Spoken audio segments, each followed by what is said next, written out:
देहला बारंबार तरवर पे फल झड़ी पड़िया बहुरी लागे ना डर। इस दोहे में कवि परिचय कहाँ से लिया गया है? ये इसको लिखने वाले कौन है? कबीरदास जी हैं। तो प्रसंग लिखते समय ऐसा लिखना चाहिए। प्रस्तुत दोहे कबीरदास के साथी दोहे में से लिया गया है। इस दोहे में मनुष्य योनि बार बार प्राप्त नहीं होती, जब प्राप्त होती है तो उसे हमें क्या करना चाहिए? उपयोगी बनाना चाहिए। और इसके लिए हमें क्या करना चाहिए? फर्स्ट भावार्थ चाहिए। देखो, इस संसार में मनुष्य जन्म बार बार प्राप्त नहीं होता।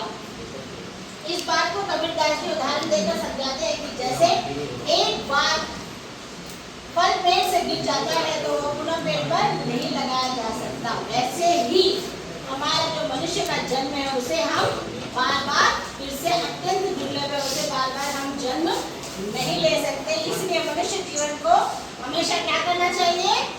सदुपयोग में लाना चाहिए, अच्छी तरह से उसका इस्तेमाल करना चाहिए। विशेषता में बता रहे हैं कि प्रस्तुत दोहे में कबीरदास जी मानव जीवन के महत्व को दर्शा रहे हैं। मानव जीवन कितना इम्पोर्टेंट है उसके बारे में बताया गया है। और फिफ्थ स्टेप क्या लिखने आप लोगों को? टिप्पणी। इस दोहे में मनुष्य के जीवन की महत्वता को बताया है।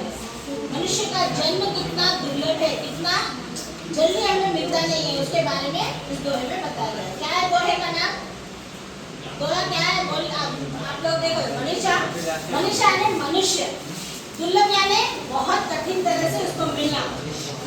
देह न बारंबार, बार बार ईश्वर उसे हमें नहीं देता है। तरवर पेड़ फल झड़ी पड़ गया, यानी तरवर यानी पेड़ से फल नीचे गिरने के बाद फिर से पेड़ पर जाकर नहीं लगता। वैसे ही मनुष्य का जन्म एक बार होने के बाद, उसकी मृत्यु होने के बाद फिर से वह जन्म नहीं ले सकता। मनुष्य का जन्म कैसा है? बहुत ही कठिन है। जब मनुष्य का जन्म जितने दिनों तक रहता है उस समय हमें क्या करना चाहिए? सही तरीके से उसका इस्तेमाल करना चाहिए, धर्म का काम करना चाहिए, ताकि हमें फिर से नया जन्म मिले तो भी अच्छा जन्म मिले। नहीं तो दूसरी योनि में जन्म मिलता, कुछ भी बन सकते। पाप जो करते हैं उसको दूसरा योनि में फिर से वैसे ही जन्म लेके उसको झेलना पड़ता है। सांप बन सकते, बिच्छू बन सकते, शेर बन सकते। 184 योनियां रहती है, यानी 184 बल्कि 184 योनियों में से जाने के बाद मनुष्य का जन्म मिलता है। अन्य इतने सारे प्रकार से होने के बाद हमको मनुष्य जन्म मिलता है। लेकिन हम क्या करते हैं? मिलने के बाद घमंड करते, मेरे पास पैसा है, धन है, दौलत है, सबके पास रहता है।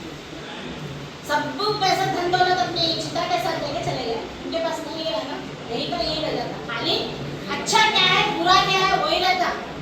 इंसान कोई भी अगर चीज अपने साथ लेके जाता है तो एक अच्छा ही लेके जाता है। तो हमें जो भी करना है अच्छे कर्म ही करना चाहिए, बुरे कर्म कभी भी नहीं करना चाहिए। किससे डरना? हम कुछ भी बुरे कर्म करते समय सोचते हैं हमको कोई भी नहीं देखता बोल के सोचते, लेकिन ईश्वर देखता है। सुप्रीम पावर हमें हमेशा देखते रहता है, इसलिए ईश्वर से डरना चाहिए।